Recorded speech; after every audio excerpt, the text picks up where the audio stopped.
오늘 주실 은혜를 사모하며 다 같이 찬송가 299장을 부르시겠습니다. 찬송가 299장입니다.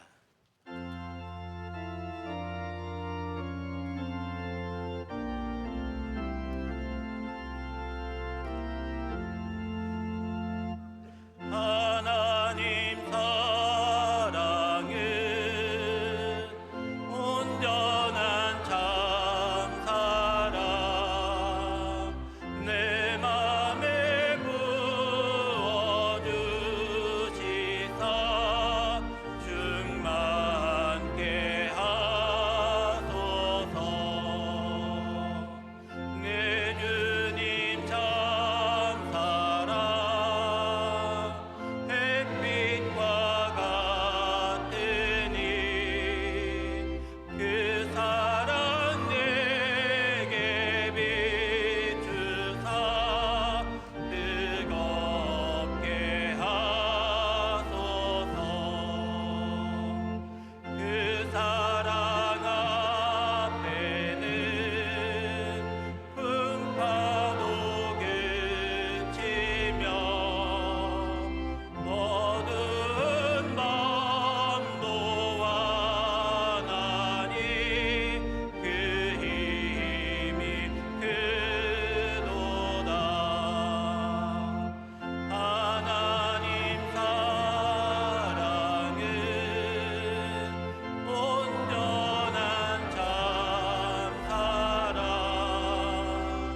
내 맘과 영에 채우사 새 힘을 주소서.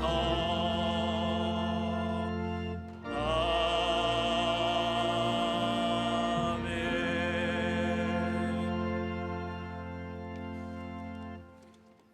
오늘 우리에게 주시는 하나님의 말씀은 신약 성경 누가복음 4장 25절에서 30절까지의 말씀입니다. 신약 성경 94면에 있는 누가복음 4장 25절에서 30절까지의 말씀을 저와 여러분이 한 절씩 교독하겠습니다. 내가 참으로 너희에게 이르노니 엘리야 시대에 하늘이 3년 6개월간 닫히어 온 땅에 큰 흉년이 들었을 때 이스라엘 많은 과부가 있었으되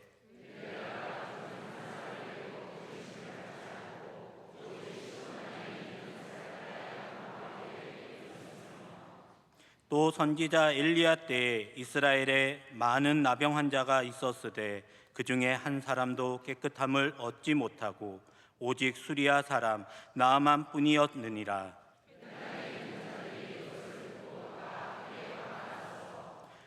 일어나 동네 밖으로 쫓아내어 그 동네가 건설된 산 낭떠러지까지 끌고 가서 밀쳐 떨어뜨리고자 하되 예수께서 그들 가운데로 지나서 가시니라. 아멘.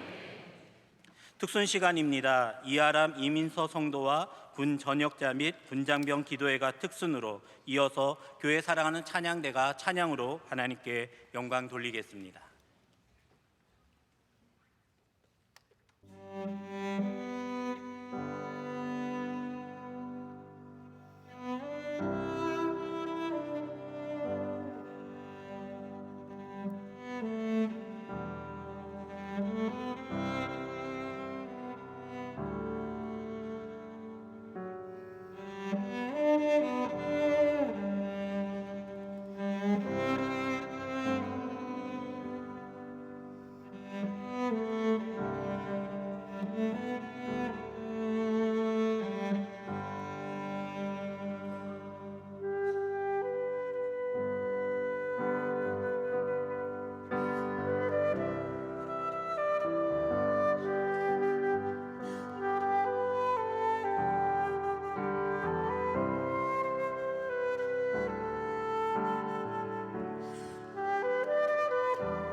이제 말씀으로 은혜 받는 시간입니다. 담임 목사님께서 사렙다의 한 여인의 받은 은혜라는 제아의 말씀 선포하실 때 큰 은혜의 시간이 될 줄로 믿습니다. 네, 귀한 찬양 하나님께서 기쁘게 받으신 줄로 믿습니다. 우리 군장병 기도에 진심으로 감사를 드립니다. 여러분의 기도가 나라를 지키는 줄로 믿습니다.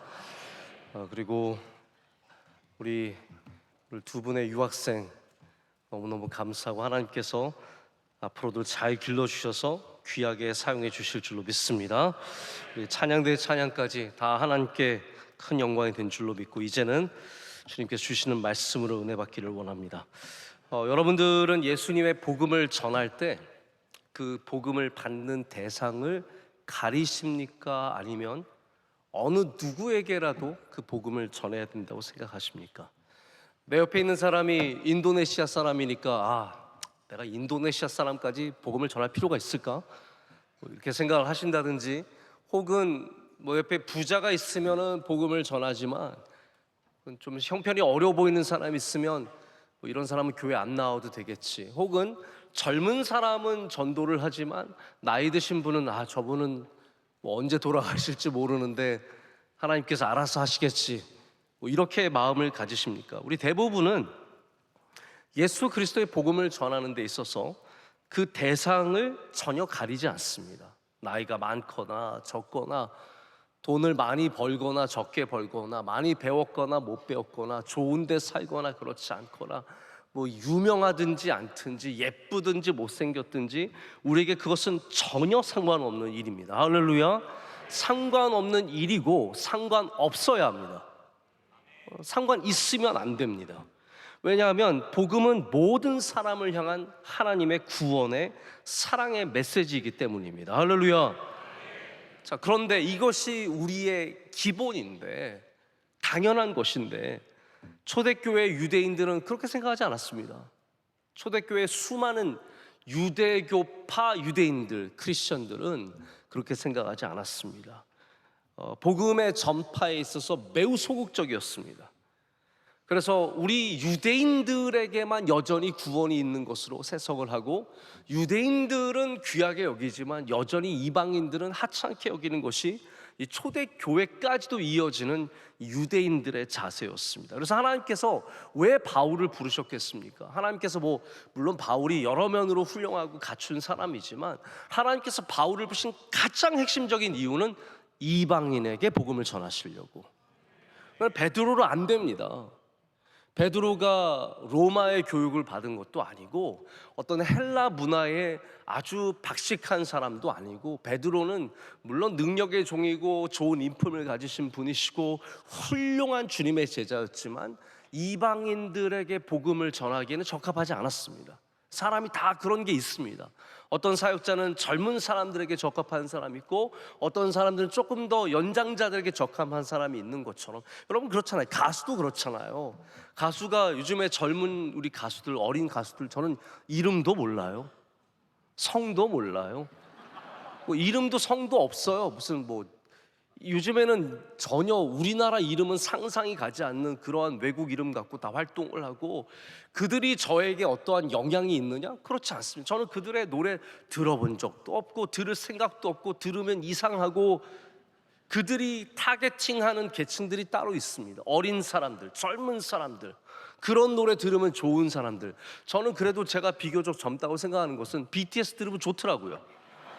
저는 BTS는 알아요. 정국이도 알고, 슈거도 알고, RM도 알고, 많이 알지 않습니까? 한 그룹에 제가 3명이나 하면 엄청 많이 아는 겁니다. 다른 애들은 모릅니다. BTS 노래 들어보면 노래가 괜찮아요. 훌리건, 하하하하하 훌리건, 재미있습니다.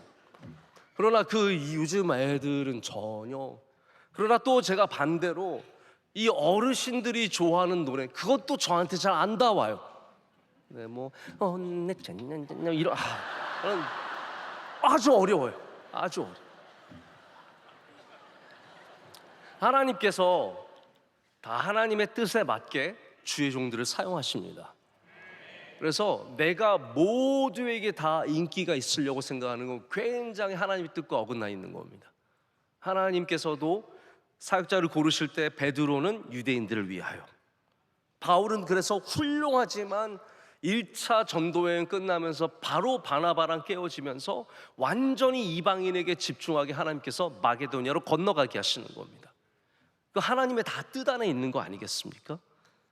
그래서 사도행전에 교회가 요동치는 장면들이 중요한 사건이 몇 개가 있는데, 그 중에 첫 번째가 뭡니까? 초대교회를 향한 대대적인 압박과 핍박입니다.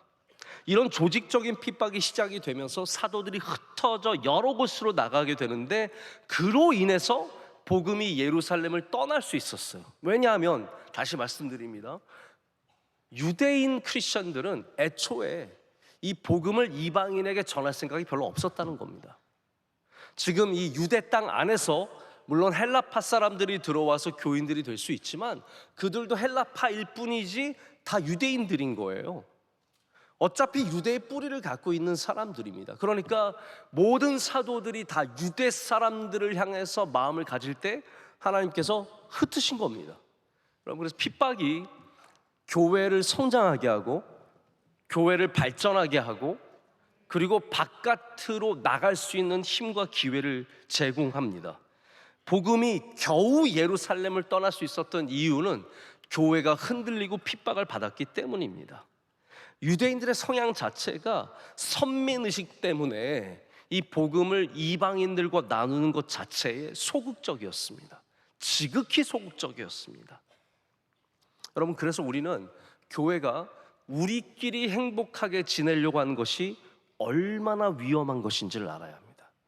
우리끼리, 우리만 좋아, 우리는 괜찮아, 우리끼리, 이것이 위험합니다.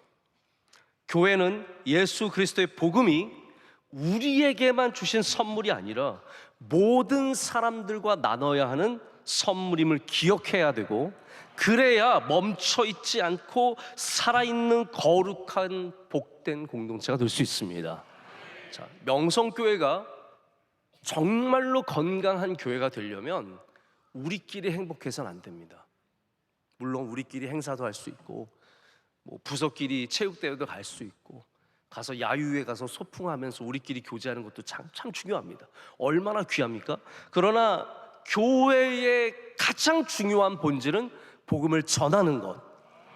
그것이 선교이든 전도이든 어떠한 방식이든 간에 우리는 주의 복음을 전해야 합니다. 이것의 목적이 뭐냐 하면 부흥이 아닙니다. 여러분, 이 시대가 이런 거에 대해서 오해하면 유치한 겁니다. 우리가 전도하자 그러면 사람들 더 불러가지고 교회 부흥시키려고.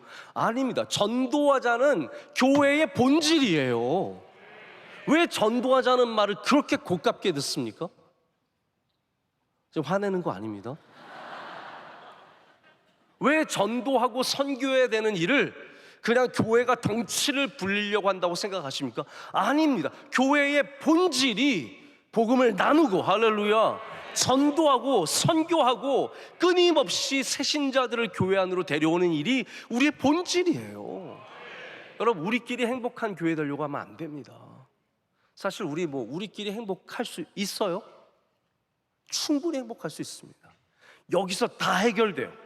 여기서 장사도 할 수 있고, 여기서 결혼도 할 수 있고, 여기서 모든 것이 다 가능합니다. 하지만 그것이 우리의 목적은 아닙니다. 우리는 끊임없이 내부를 만족시키는 것에 집중하지 말고 외부인들에게 손을 내미는, 복음을 나누는 교회가 되어야 합니다. 이것이 바로 오늘 주님께서 우리에게 가르쳐 주시는 메시지입니다. 예수님의 메시지는 일관성이 있습니다. 예수님의 삶이 일관성이 있습니다. 그래서 누가복음 1장을 읽고 요한복음 마지막 장까지 읽어도 우리는 그 일관된 주님의 사랑, 주님의 은혜, 우리를 향하신 주님의 뜻을 계속해서 다른 곳에서 찾아보게 됩니다. 우리를 구원하시는 예수님의 메시지는 태어나셔서 십자가에 달리시고 부활하셔서 승천하시기까지 똑같은 메시지를 우리에게 말해주고 있습니다. 그 중에 하나가 뭐냐 하면 예수님은 지극히 이방인들을 사랑하셨고 그들이 구원받기를 원하셨다는 겁니다.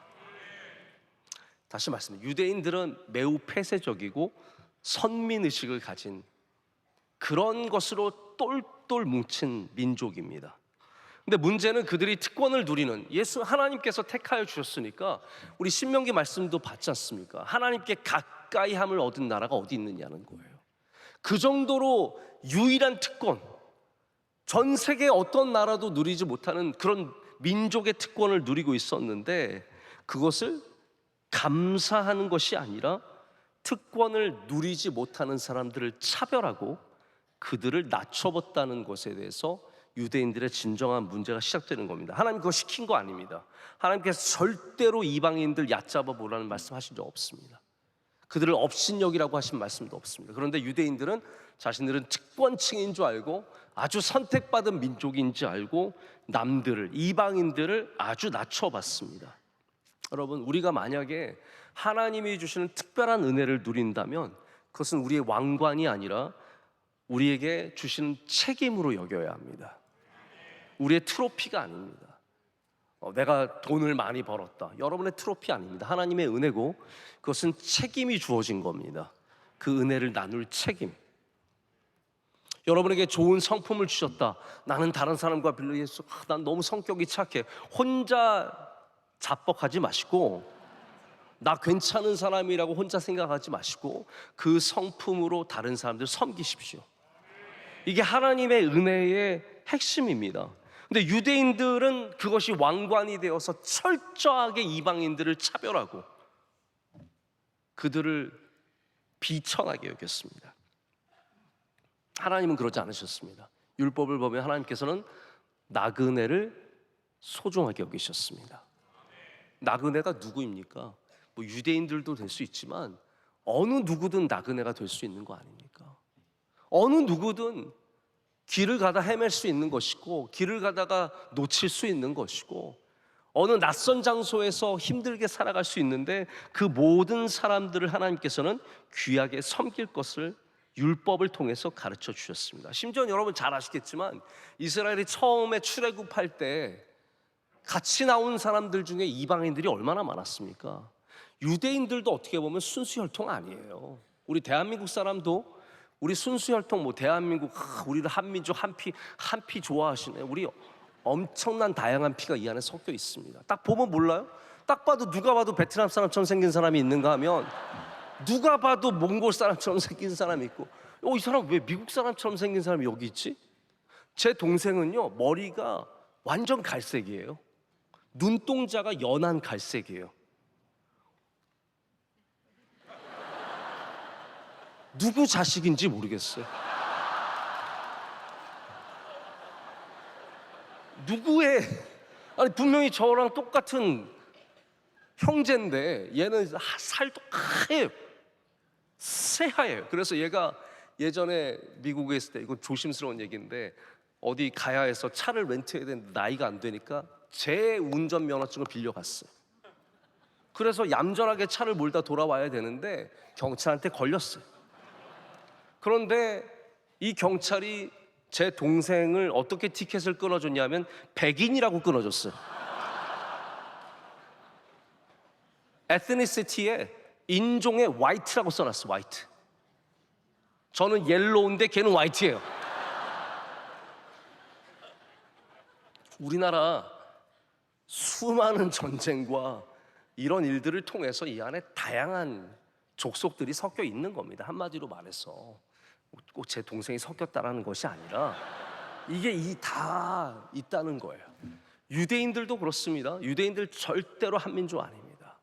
이스라엘이 처음에 출애굽할 때 성경으로 잡족들이 다 같이 나왔습니다.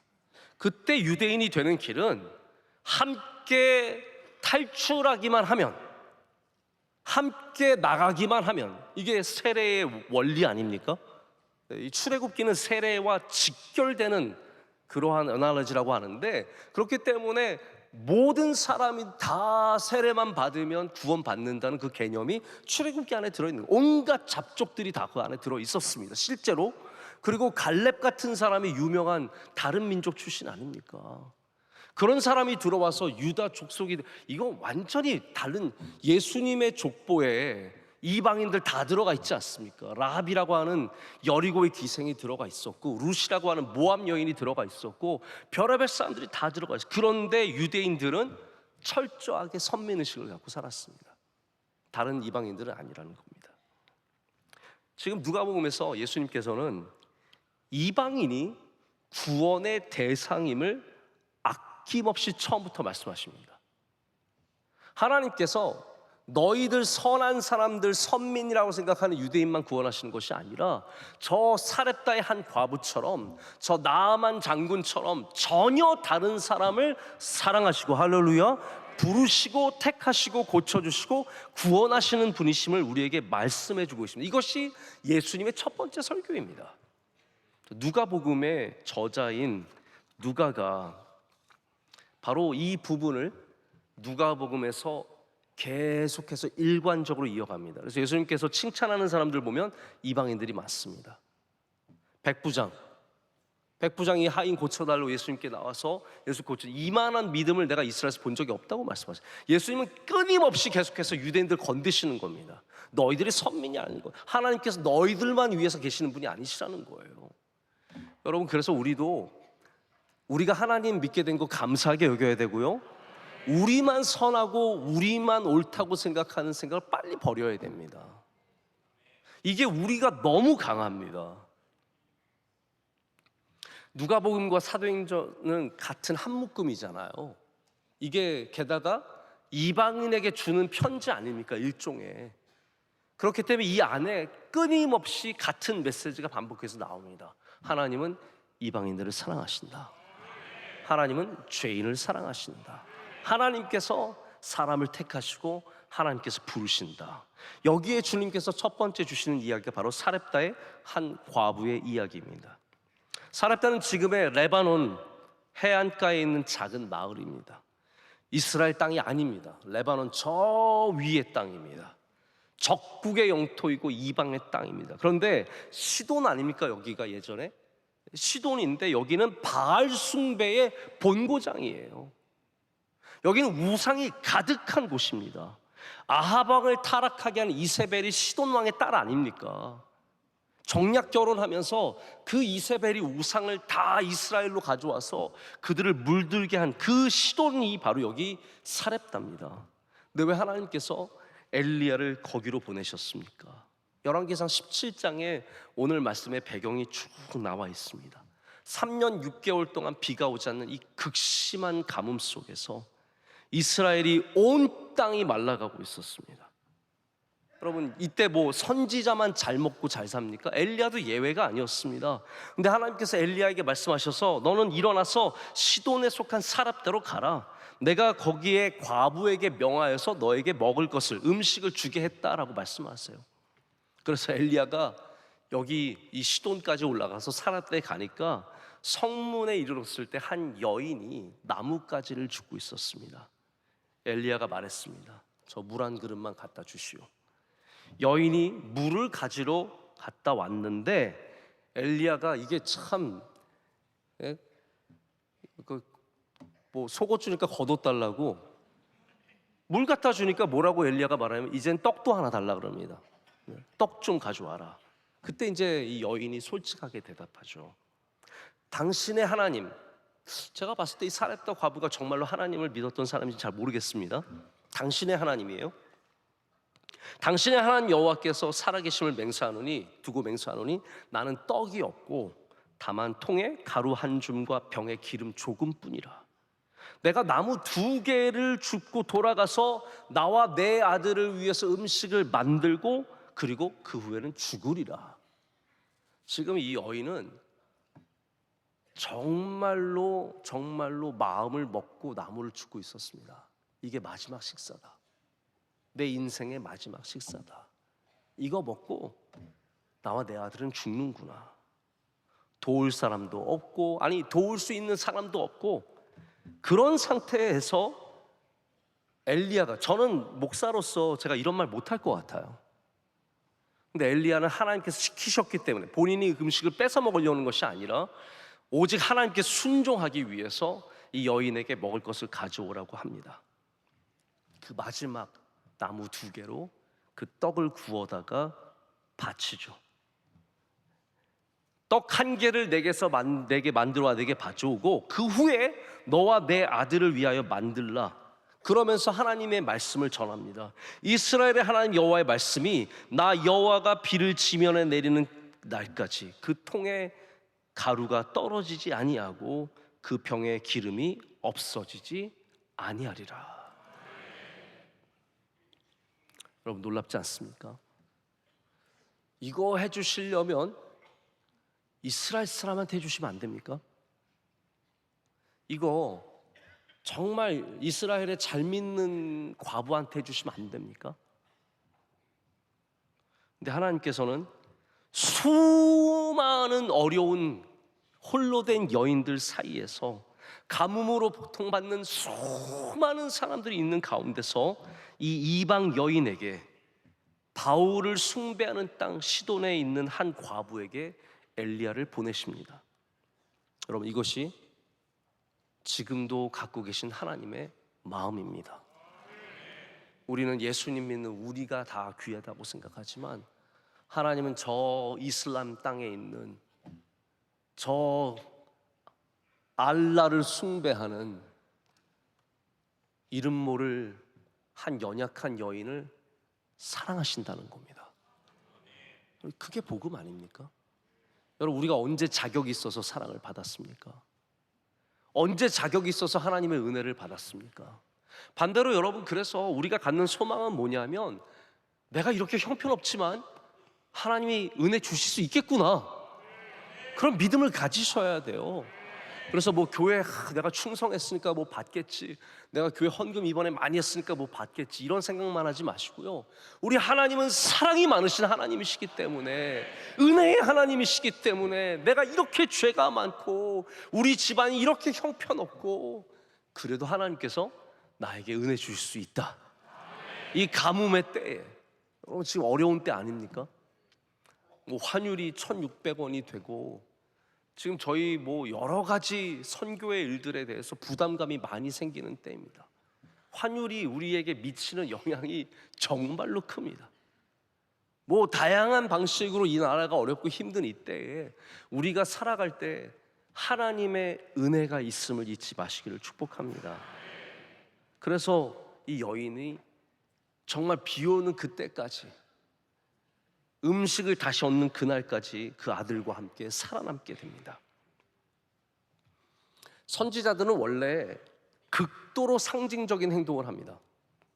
선지자가 하는 모든 모습들은 하나님께서 철저하게 우리에게 무엇인가를 전달하기 위해서 하시는 겁니다. 그래서 여기 이 사렙다에 하나님께서 엘리야를 보내시는 것은 어떻게 보면 냉정하게 말하자면 이 그냥 한 사람을 위한 건 아니었습니다. 우리에게 주시는 메시지예요. 선지자를 통해서 우리에게 주시는 메시지, 그것이 무엇입니까? 하나님께서 저 이방 땅에 저 이름 모를 저 우상을 숭배하는 사람까지도 사랑하신다. 그들에게도 복음을 전하기를 원하신다. 그들도 구원받기를 원하신다. 이것이 엘리야가 보여주는 하나님의 뜻, 하나님의 모습, 하나님의 사랑의 모습입니다. 하나님의 사랑은, 하나님의 은혜는 민족을 넘어서고 우리의 의를 넘어섭니다. 은혜는 국경이 없습니다. 뭐 예전에 막 이렇게 연애하는 사람들이 사랑에는 국경이 없다. 맞습니다. 사랑에도 국경이 없지만 은혜에도 국경이 없습니다. 하나님의 사랑은 혈통을 따지지 않습니다.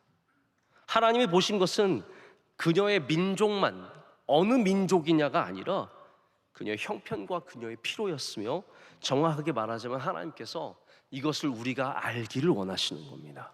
근데 이스라엘 사람들은 그걸 모르기 때문에 예수님 이 말씀하셨을 때 화가 잔뜩 납니다. 야, 우리가 최고지, 우리가 선하지, 어디 사렙다 한 과부 얘기를 하냐는 거죠. 그리고 나서 주님께서 나아만 장군 얘기를 또 이어서 하십니다. 나아만은 여러분 잘 아시다시피 아람 군대의 장관이었습니다. 아람 왕의 군대 장관이었습니다. 강력한 권력자입니다. 전쟁에서 혁혁한 공을 세운 영웅입니다. 왕이 여러분 잘 아시겠지만 이 나아만 장군을 얼마나 걱정하고 얼마나 아낍니까? 훌륭한 사람이라서 아끼는 겁니다. 낫기를 원하는 겁니다. 왕이 그렇게 온갖 노력을 하는데 나병에 걸려서 낫질 않습니다. 여러분, 아무리 지위가 높아도 아무리 돈이 많아도 우리의 힘으로 해결되지 않는 문제가 있습니다. 제가 오늘 아침에 좀 이렇게 타임즈를 제가 구독하는데 반은 멋으로 구독을 합니다. 그래도 읽기는 읽습니다. 근데 어떤 기사를 만났냐 하면 한 3년 전인가 저는 전혀 몰랐었는데 유튜브의 CEO였던 50대 CEO가 폐암으로 돌아가셨어요. 우리는 그런 기사를 잘 몰랐었던 제가 기억인데 아무튼 그렇게 돌아가셨대요. 근데 이분이 유튜브의 CEO면 여러분 얼마나 돈을 많이 벌겠어요. 제가 미국에 가보면 미국은 부자 정말로 많습니다. 어떻게 저렇게 부자인 것 같은, 그런데 유튜브의 CEO였으니까 얼마나 부자였겠습니까? 근데 이분이 폐암에 걸렸어. 그리고 자기도 모르는 사이에 이미 골반뼈에 다 번져 있어서 이분이 치료를 받다가 결국은 돌아가셨어요. 이 동생이 의사고 이 집안이 되게 똑똑한 자매들이 있더라고요. 그래서 이 언니가 돌아가신 후에 동생들이 그 이유를 찾기 시작했어. 왜 우리 언니가 폐암에 걸렸는가? 담배도 안 피고 그리고 환경 이상한 곳에 산 적도 없고 다 건강하게 살았는데 왜 폐암에 걸렸냐? 그래서 이유를 모르는 채 폐암이나 다른 암들에 걸리는 사람들을 도와주기 위해서 이분들이 그 연구소를 차리고 지금도 연구하고 있대요. 왜 폐암에 걸렸는가? 여러분 보시죠. 이 집안이 대단하고 돈이 온 세상에 가장 돈 많은 사람 중에 하나인데 자기 병을 고칠 수가 없습니다. 자기 병에서 나을 수가 없습니다. 그것이 우리 인간의 한계입니다. 이런 안타까운 일들이 지금도 세계 최고의 권력자에게, 세계 최고의 부자들에게, 제가 들어보니까 김정은도 몸이 안 좋다 그러지 않아요? 그런 소문이 많아요. 네? 관심 좀 가지세요, 여러분. 김정은도 김정은 위원장이라고 해야 되나? 네. 하여튼 김정은 그 자식도 하여튼 어쨌든 막 나 이거 잡혀가는 거 아닐까 걱정. 뭐 그래가지고 김정은인 척한 사람이 나와서 사진도 찍고 막 그러잖아요. 아주 건강이 안 좋다는 얘기를 제가 많이 들었어요. 김정은, 제가 볼 때는 그 사람은 아픈 이유가 뻔해요. 보면 알잖아요. 아파 보이잖아요. 그 젊은 나이에 왜 이렇게 살을 찌우고 왜 이렇게 엉망으로 사는지 저는 이해가 안 가요. 그 사람은 정말 죽고 싶은 마음이 있나 봐요. 자기 빨리 죽으려고 그렇게 살지 않는 이상 그렇게 사는 이유를 모르겠어요. 김정은이 뭐 온 한 나라의 모든 권력을 다 가졌지만 그 사람 아프면 바로 갑니다. 금방 끝납니다. 여러분 아플 때도 하나님이 도와주셔야 됩니다. 그래서 나아만 장군의 집에 있었던 한 하녀가, 이스라엘에서 잡혀간 한 소녀 하나가, 이 정말 어리고 아무것도 모르는 소녀가 나아만 장군한테 가서 장군님, 이스라엘에 가면 진짜 정말 능력 있는 선지자가 있는데 엘리사라고 있습니다. 그래서 소개해가지고 왕한테 가서 제가 엘리사에게 갔습니다. 왕도 만류하죠. 야, 네가 무슨 지금 선진국에서 후진국 가서 병을 치료한다고 그러냐. 여러분 생각해보세요. 우리 대한민국의 지금 의료 환경이 얼마나 좋습니까? 이런데 제가 특정한 나라 이름 말하지 않겠습니다. 그 나라 가서 치료한다 그러면 다 말리지 않겠습니까? 안 된다는 거예요. 그러나 나만 장군이 이 소녀의 말을 믿고 갑니다. 갔더니 이 요단강 쫄쫄 흐르는 물에 7번 몸을 씻으라 그래서 거부하다가 또 하인들이 와서 여기까지 오셨는데 한번 씻어야 되지 않겠습니까? 그래서 나아만 장군이 순종하는 마음으로 씻었는데 나았더라. 할렐루야 아멘. 다 아시는 얘기라서. 네. 그때 나아만이 엘리사에게 나와서 뭐라고 말합니까? 내가 이제 이스라엘 외에는 온 천하에 신이 없는 줄을 아나이다. 하나님은 저 이스라엘과 적대국에 있는, 그래서 나아만 장군이 온다 그랬을 때 이스라엘이 발발발 떨었습니다. 왜냐하면 적대국의 장관, 군대 장관이기 때문에. 하나님은 이스라엘의 적대국에 있는, 이스라엘을 죽일 수도 있는 장군을 사랑하셨다는 겁니다. 그리고 우리에게 보여주시는 겁니다. 주님께서 오늘 하시는 말씀에 일관적인 메시지를 들으실 수 있으시겠습니까? 하나님은 우리를 사랑하십니다. 우리의 자격 때문만이 아니라, 우리가 잘해서만이 아니라 하나님의 주권적인 사랑으로 우리를 사랑하십니다. 예수님은 오늘 우리에게 단순한 구약의 이야기를 리마인드해 주신 게 아닙니다. 선언, 이 말씀은 선언이에요.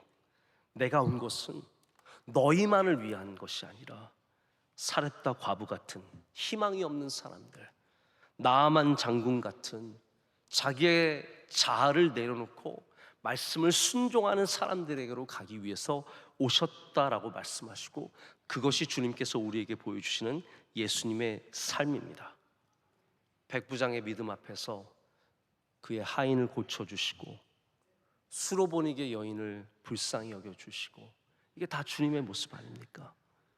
예수님은 사마리아 여인에게 직접 말을 건네셨습니다.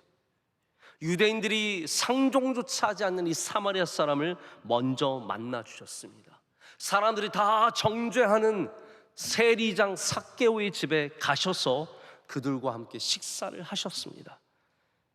나병 환자들 단체로 다니는 그 사람들에게 먼저 손을 내밀어 주셨습니다.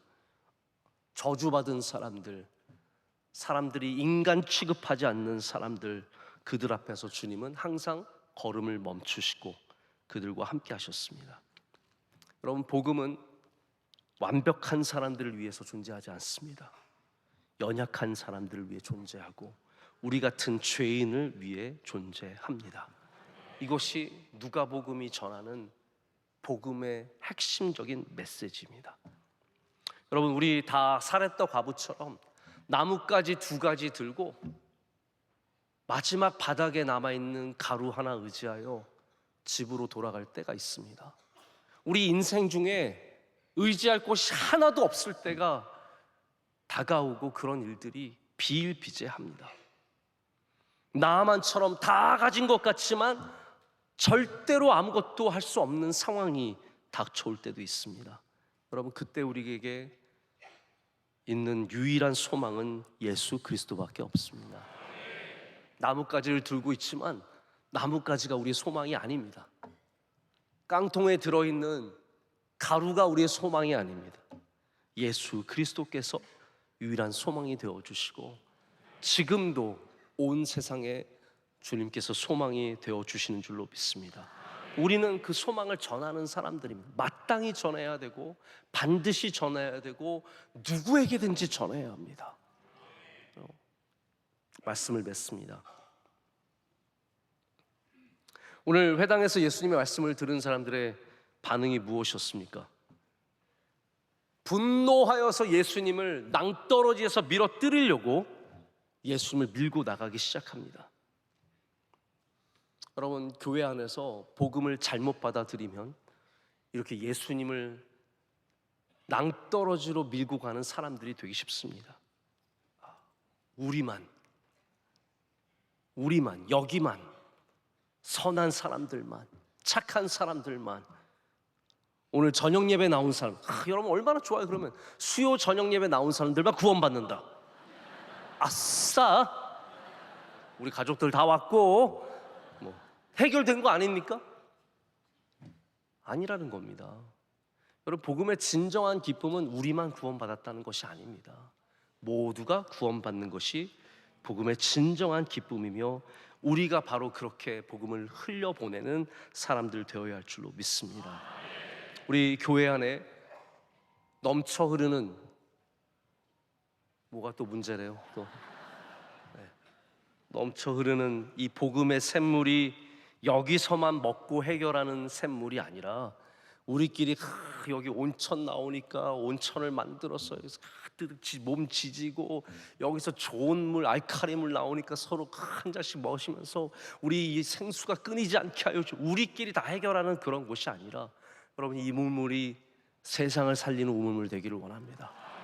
이 생수가 명일동을 살리고 강동구를 살리고 서울을 살리고 대한민국을 살리고 세계를 살리는 주의 복음의 물 되기를 간절히 소망합니다.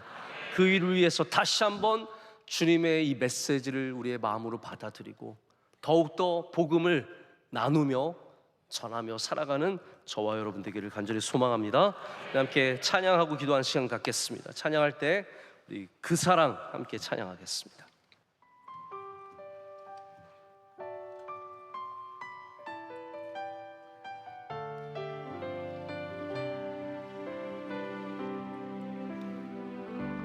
아버지 사랑, 아버지 사랑 내가 노래해. 아버지 은혜 내가 노래해. 그 사랑 변함없으신 거짓 없으신 성실하신 그 사랑 상한 갈 때 꺾지 않으시니 꺼져가는 등불 끄지 않는 그 사랑 변함없으신 거짓 없으신 성실하신 그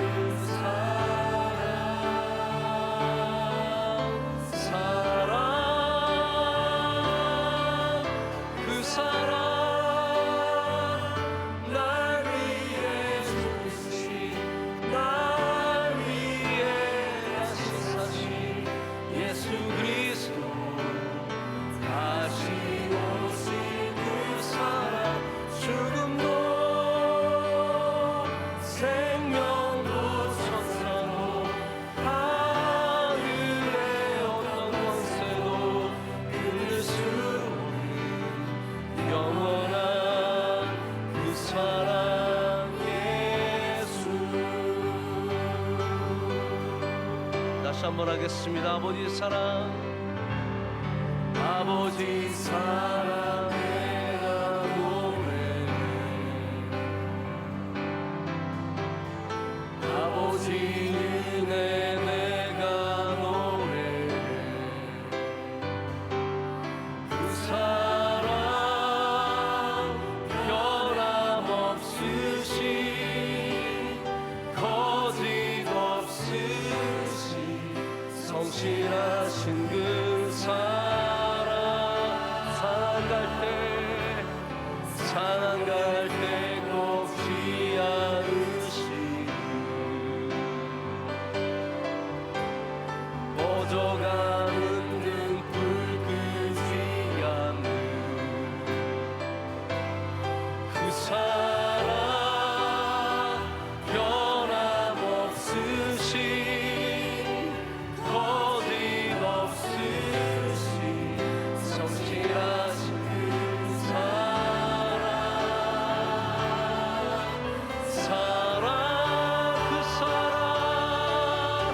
그 사랑 날 위해 주신 날 위해 다시 사신 예수 그리스도 다시 오신 그 사랑 죽음도 생명도 천사도 하늘의 어떤 권세도 끊을 수 없는 영원한 그 사랑 그 사랑 그 사랑 날 위해 주신 날 위해 다시 사신 예수 그리스도 다시 오신 그 사랑 죽음도 생명도 천사도 하늘의 어떤 권세도 끊을 수 없는